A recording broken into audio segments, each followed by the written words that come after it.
There was a time when I felt like I was doing everything right, but still, nothing ever seemed to be the right person, right moment, or right outcome. I woke up early, worked hard, planned carefully, and didn't allow myself a single misstep. I believed, if I do everything right, life will have to reward me. But eventually, I felt burnt out. Not because I wasn't good enough, but because I was trying to control things that were never meant to be mine to control. Have you ever felt that way? The harder you try to hold everything together, the more things seem to slip through your fingers. If this story resonates with you, stay with me. Because in today's video, we're going to explore the art of letting go. Not to lose anything, but to find ourselves again. Not to abandon our dreams, but to allow them to arrive in a more magical, aligned way. You'll begin to see why the universe doesn't respond to what you want, but to who you are being. Why silence can sometimes carry more meaning than words.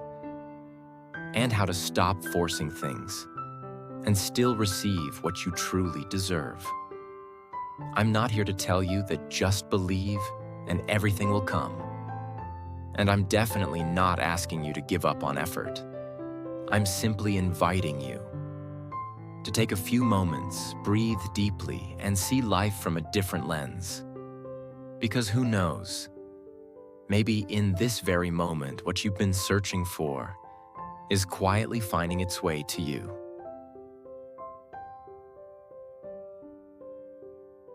And if you're ready, let's begin with the first lesson I wish I had understood much earlier in life. 1. Letting go isn't giving up. It's letting life. For the longest time, I thought letting go meant failure. It meant giving up. It meant you'd lost hope. It meant you were quitting. So I held on tightly to everything. My job, my relationships, and the image of myself I had worked so hard to create. I didn't want to lose. I didn't want to admit I was wrong. I didn't want to look like a failure. And more than anything, I didn't want to feel the emptiness that might come after letting go. But life has its own way of teaching us what no book ever could. I lost the job I had clung to for nearly 6 years. Not because I wasn't good enough, but because the company shifted its direction. At first, I panicked. It felt like the whole world had rejected me. I sent out dozens of resumes trying to hold on to something familiar. But the harder I tried, the more nothing worked. Until one day, I sat in front of my laptop, opened a blank page, and started writing. Not to find a job, not to prove anything, just to pour out what I truly felt. I wrote about fear, about uncertainty, about the long, aimless days, and the quiet wish to live a life that felt true to me. I didn't know what to call it back then, but maybe that was the first time I let go. Not letting go of life, but letting go of how I thought life should be. And from that space, things slowly began to shift. I realized, when we let go, we free our hands to receive. When we stop clinging to the past, the present has space to arrive. When we stop forcing things, life has room to breathe with us. Letting go isn't giving up. It's not the end. It's the beginning of allowance. Allowing ourselves not to be okay all the time. Allowing something new, something unknown, a chance to come in. Allowing life to unfold, not how we want, but how it's meant to. And that's the first and perhaps deepest lesson I've learned. Letting go is not a closing. It's a door. So if you're feeling exhausted from trying to make everything just right, maybe it's time to allow yourself to breathe. Because, as we'll explore in the next part, the universe doesn't respond to what you want. It responds to who you are. And that all begins with the energy you carry. 2. The universe responds to who you are, not what you want. I used to believe that if I wanted something strongly enough, the universe would respond. I wanted peace, so I wrote dozens of positive affirmations every morning. I wanted money, so I visualized myself living in my dream apartment. I wanted love, so I read every book on unconditional relationships. I wanted so much. But strangely, nothing in my life really changed. In fact, there were moments I felt like I was drifting further and further from the things I deeply desired. And then, a friend gently said something to me. A simple sentence that completely shifted my perspective. The universe doesn't respond to what you want. It responds to who you are. I froze, because for the first time I realized what I want is just words, but who I am being, that's the true energy I'm sending out every single day. I said I wanted peace, but inside, I was full of anxiety, control, and fear of losing. I said I wanted money, but I behaved like someone constantly afraid of not having enough. I said I wanted love, but I didn't truly believe I deserved it. You see, it's not what you say. It's what you deeply believe that creates the vibration the universe responds to. Because the universe doesn't speak the language of words. It speaks the language of energy. And energy doesn't lie. If you want to change your reality, don't ask, what do I want? Ask, who am I being in my vibration? And here's the most powerful part. When you change from within, without begging, without forcing, life begins to shift. You no longer need to chase. You begin to attract. So if you want life to treat you as someone who is worthy, abundant, and at peace, then become that person, starting now. Because, as we'll explore in the next section, inner peace isn't just a feeling. It's one of the most powerful energetic frequencies you can embody to invite in true miracles. 3. Control is just fear in disguise. I used to think I was just a responsible person. I loved planning.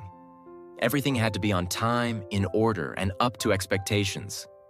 I didn't like surprises. They made me feel powerless. I thought I was strong because I could control everything. But deep down, I was just scared. Scared of failing. Scared of being left behind. Scared of losing direction if things didn't go according to plan. Scared that if I didn't hold on tight enough, I would lose what mattered.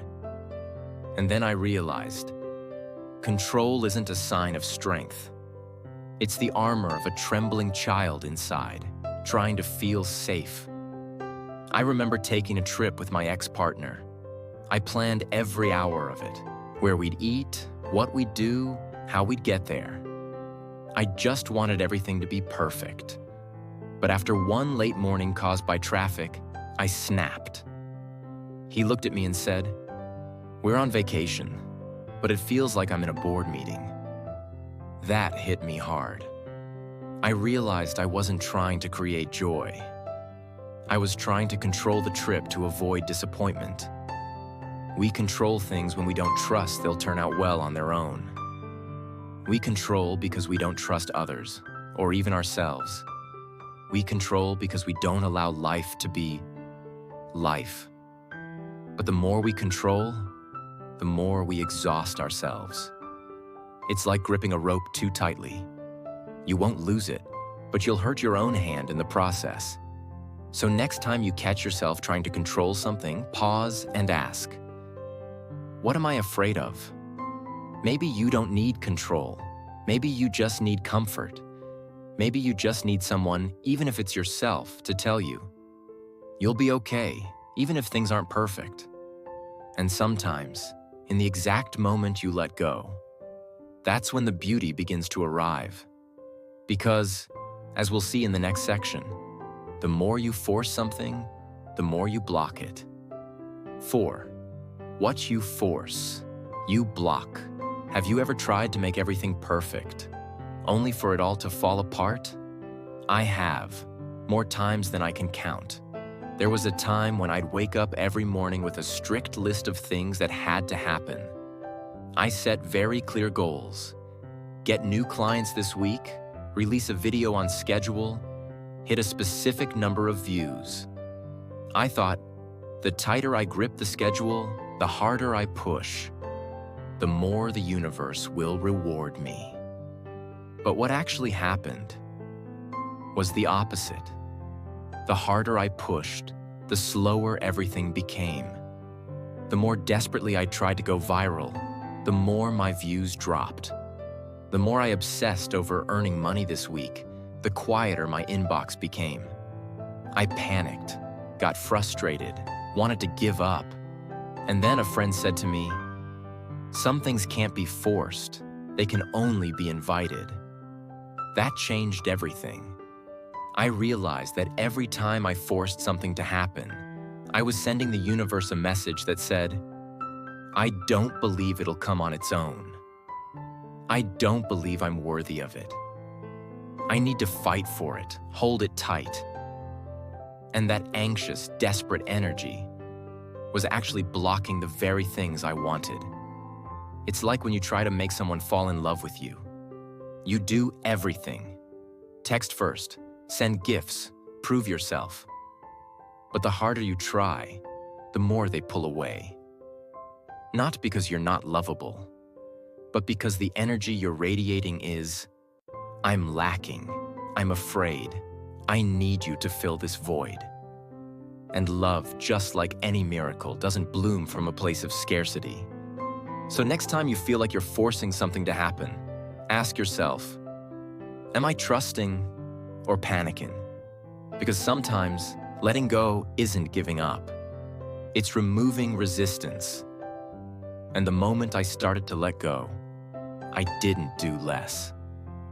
I just did things from a lighter place. I acted from inspiration, not from pressure. And little by little, things began to move again. So if you're finding yourself pushing too hard, maybe it's time to take a step back. Because as we'll see in the next part, there's a force even greater than effort, stillness. And it's in the quiet that you begin to hear the true calling from within. 5. Silence isn't empty. It's where all the answers live. There was a time when I felt completely lost. Not because I lacked information, but because I had too much of it. I was reading dozens of articles a day, watching endless self-help videos, journaling every method I came across. But the more I learned, the more overwhelmed I became. The more I understood, the more confused I felt. And then one night, after a long, exhausting day, I made a decision. To do nothing at all. I turned off my phone. I turned off the lights. I turned off the noise. All that was left was me, my breath, and a vast, unfamiliar silence. At first, the silence was uncomfortable, like something had been taken away from me. But then, with nothing left to think, I began to feel. I felt my heartbeat slow. I felt the fog in my mind begin to lift. And for the first time in a long time, I heard a small, quiet voice inside me.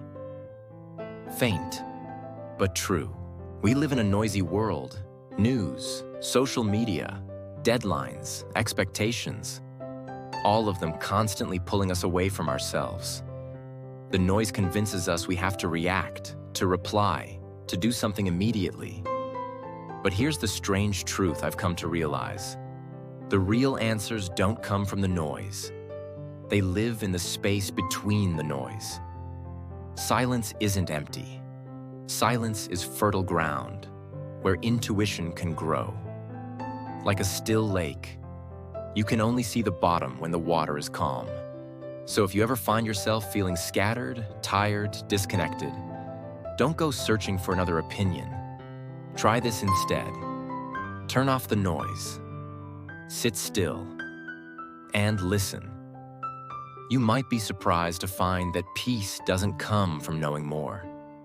It comes from hearing yourself. Since that night, I've made it a habit to give myself at least 5 quiet minutes each day. No goals, no pressure to meditate properly, just silence and presence. And in that silence, I began to rediscover myself. Strangely enough, when I became still, everything outside of me started to move more gently too. Because, as we'll explore in the next part, everything in life blooms in its own time. And one of the most powerful lessons we can learn is to trust the timing. 6. Everything is on time, just not your time. I used to be incredibly impatient. I wanted everything now. Love? It had to show up when I was lonely, with the right person, at the right moment. Money? It had to appear when I felt the most financially stressed. Opportunities? They needed to come when I thought I was ready. I always had this ideal timeline in my head. But life doesn't follow my calendar. And that used to make me so frustrated. Once, I pinned all my hopes on a job I believed was my once-in-a-lifetime opportunity. I made it to the final round and didn't get it. I felt crushed, confused, even a little worthless. But 3 months later, I was offered something even better. A freelance project with an international team, more creative freedom, higher pay, and flexibility. It opened a whole new chapter of my life. That's when I realized that rejection wasn't a no. It was a divine delay. Because the universe doesn't care about your deadlines. It cares about your growth. It responds to your readiness. Not the one you think you have, but the one you truly embody. It's like planting a seed. You can't force it to sprout overnight. You can water it, nurture it, but it blooms only when the season is right. So when life doesn't go according to plan, instead of asking, "Why isn't it here yet?" try asking, "What am I being prepared for?" Your time is linear, but the universe works on sacred timing. It's not late, it's precise, it's not withholding, it's aligning. And sometimes, what feels like a delay is actually a step back that launches you further ahead. So if things feel like they're moving slower than you'd hoped, take a deep breath. Because, as we'll discover in the next part, you don't always get what you wish for. 7. You don't get what you deserve. You get what you believe you deserve. I used to believe that if I was good, I would be loved. If I worked hard, money would come. If I lived kindly, the universe would reward me with what I deserved. So I waited. I waited for someone to recognize my heart. Waited for a company to see my real value. Waited for life to repay all the quiet efforts I had made. But then I came to a painful realization. I wasn't lacking love, or opportunity, or luck. I was lacking one thing, the belief that I deserved them. You see, we don't live according to what we want. We live according to the unconscious beliefs we carry. And those beliefs, they're not always something we consciously chose. They come from childhood, from wounds, from rejections and the moments we felt unseen or unworthy. We grow up with hidden scripts playing in our minds. Maybe I'm not good enough. I have to work harder to be loved. Someone like me could never have that. And even though we say, "I deserve good things" on the surface underneath, there's a whisper saying the opposite. I once worked with a coaching client incredibly smart, deeply committed, and highly capable. But every time an opportunity came her way, she would sabotage it. She turned down promotions. She questioned anyone who showed her love. And when I asked, "What do you believe you deserve?" she broke down in tears Because for the first time, she realized she didn't believe she was worthy of good things. Life doesn't reflect your true value. It reflects how much you believe in that value. When you begin to believe that you're worthy of love, your energy shifts. You stop clinging, stop proving, stop pleasing. You attract love because you embody it. When you believe you deserve financial abundance, you stop acting out of fear or scarcity. You begin to create from a place of wholeness. And money flows, not because you work harder, but because you're finally vibrating on the right frequency. And here's the miracle. You don't need to become more deserving. You only need to remember. You always have been. Because, as we'll see in the next part, peace isn't just a feeling. It's one of the most magnetic states you can be in to attract the life you've been dreaming of. 8. Peace is a powerful form of attraction. I used to think that attraction meant doing more, saying the right things, doing the right things, showing up impressive, brilliant, interesting, so I could attract opportunities, love, recognition. But what I didn't expect was this. Some people who don't need to try hard at all, and yet others are effortlessly drawn to them. Some opportunities arrive just when you stop chasing them. I started to notice something. Those people all had one thing in common. They were at peace. Have you noticed? The more anxious, impatient, and frantic someone is, the more they push things away. But those who are calm, present, unhurried, have a quiet kind of gravity, a natural magnetism. Because peace is a signal of trust. It means you no longer need to control. It means you believe.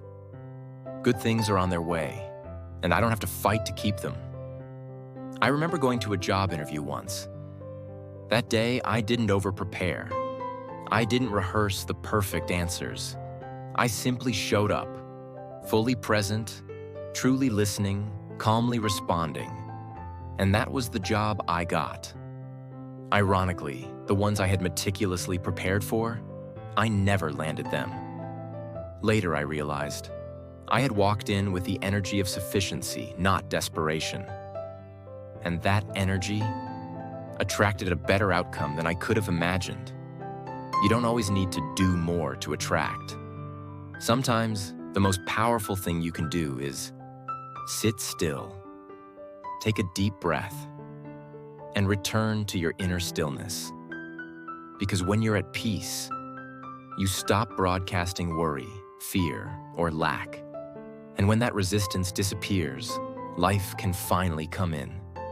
Just like a lake, only when the surface is still can it clearly reflect the sky. But when there are too many ripples, everything becomes distorted. You are that lake. The calmer you are, the clearer you become. And the clearer you are, the more you attract what mirrors your true frequency. Which brings us to the next truth, one that's often overlooked. It's not life that causes suffering. It's our resistance to life. And only when we begin to accept does true transformation begin. 9. Resistance creates suffering. Acceptance creates space. I used to believe that if something hurt me, I had to fight it. I had to resist it. I had to fix it, change it, improve it. What I didn't realize was that my refusal to accept it was the very thing adding to my pain. There was a time I fell into a personal crisis. Nothing I tried was working. All my efforts led to nothing. I blamed myself. I blamed my circumstances. I even blamed life for being unfair. I did everything I could to escape it, as fast as possible. But the more I struggled, the deeper I sank. It was like being stuck in quicksand. The more you fight, the faster you sink. Then one night, exhausted from trying to fix it, I simply stopped. I sat in stillness, and I looked directly at the sadness I had been avoiding for so long. I didn't try to fix it anymore. I simply admitted, yes, I'm sad. I feel lost. And strangely, the moment I accepted it, the sadness softened. It didn't scream anymore. It just wanted to be seen, to be felt. Resistance is when you tell life, I won't be okay unless this changes. But acceptance is when you say, I can be at peace, even if this never changes. And no, that doesn't mean you're giving up. It doesn't mean you're surrendering in defeat. It means you're no longer fighting the present moment. You're creating space. Space for what comes next to unfold. Take a moment. Notice. What in your life feels tense right now? What are you resisting? Is it a feeling, a situation, a person who didn't meet your expectations? Try, just for a moment, to stop fixing it. Don't fight it, don't flee from it, just sit with it. Let your presence be enough. Because sometimes, all pain really needs is acknowledgement. And when you stop fighting life, you begin to move with it. And that's when the miracle finally has space to arrive. Because as you'll see in the next section, letting go isn't weakness. It's one of the most powerful acts of trust. And it's how true freedom begins. 10. Letting go is a powerful act, not a weak one. I used to hate the feeling of letting go. It made me feel like I was losing, like I wasn't strong enough, not persistent enough, not valuable enough to keep something in my life. So I held on. I clung to relationships that had run dry, to dreams that no longer inspired me, to old versions of myself I no longer recognized. I thought holding on was a sign of courage, but in the end, what truly wore me down wasn't life. It was my own resistance to release. And then I met a teacher, not in a book, but in real life. She was a woman who had lost everything after a divorce and financial collapse. But when I met her for the first time, I saw something remarkable in her. No bitterness, no need to share her pain, just calmness and eyes that shined with clarity. She told me, when I let go, it wasn't because I was weak. It was because I was strong enough to believe I didn't need to hold on anymore. That changed everything for me. I finally understood. Letting go isn't surrender.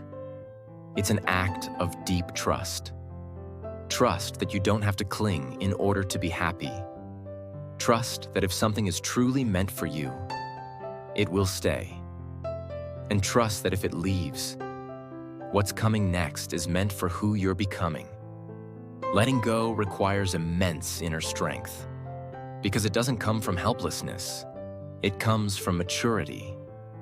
So the next time you find yourself on the verge of letting go, ask yourself, am I letting go because I'm afraid? Or because I'm finally brave enough to move on? And if the answer is, because I trust myself now, then it's not the end, it's the beginning.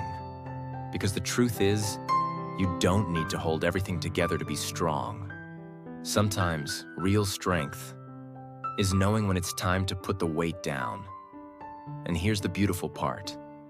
When you truly let go, you don't just feel lighter. You create space. A space where something miraculous can enter. And that, my friend, is exactly what we'll explore in the final part.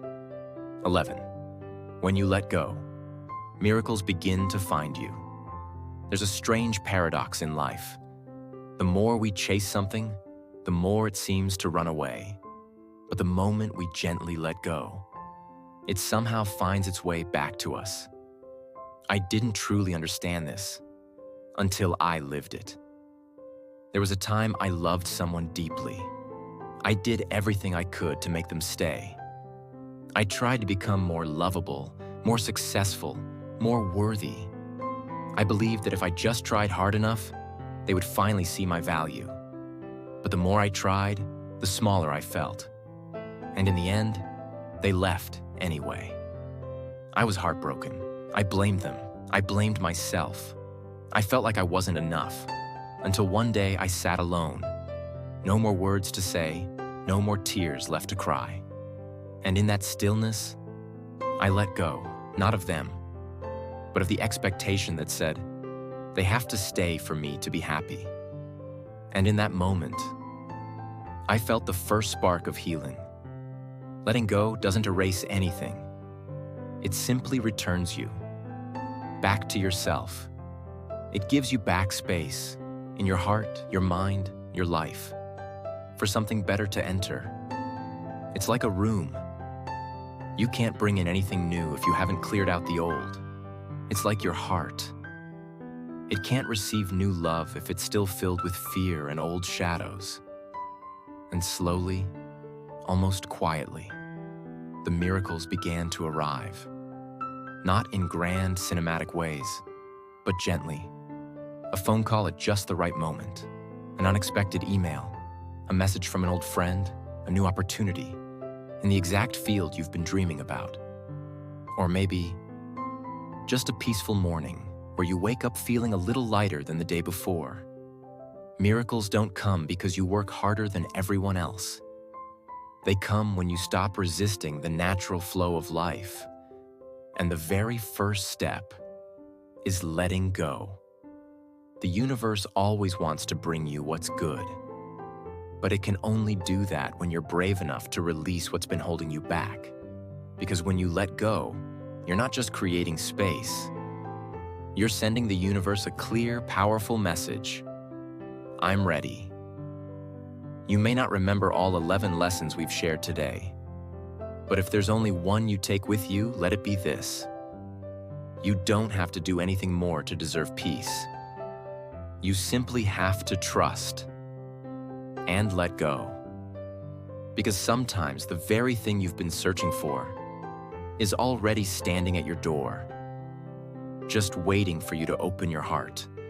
If something in this video made you pause, made you reflect, then leave a like to let me know. Someone out there might need this too. Feel free to share it with them. And if you'd like to continue this journey with me, hit subscribe. The most beautiful moments are still ahead.